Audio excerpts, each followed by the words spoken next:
May mga lumabas pang questionabling pangalan na tumanggap umano ng confidential funds mula sa Department of Education noong kalihim pa nito si Vice President Sara Duterte. Ayon kay House Deputy Majority Leader Paulo Ortega V, kabilang dyan ang isang Amoy Liu, Fernan Amoy at Jug de Asim na tinawag niyang Team Amoy Asim. Walang ilabas na dokumento si Ortega.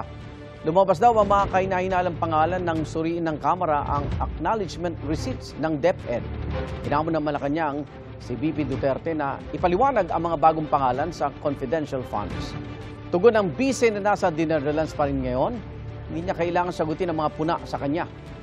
Ginit na rin noon ng bise na walang mali sa paggamit ng confidential funds ng mga opisinang hawak niya.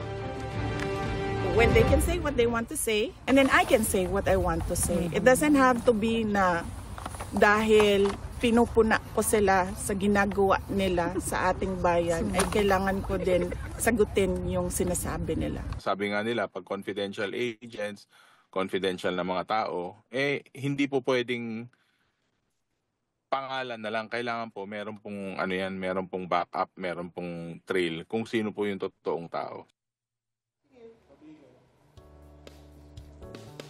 Igan, mauna ka sa mga balita, mag-subscribe na sa GMA Integrated News sa YouTube para sa iba't ibang ulat sa ating bansa.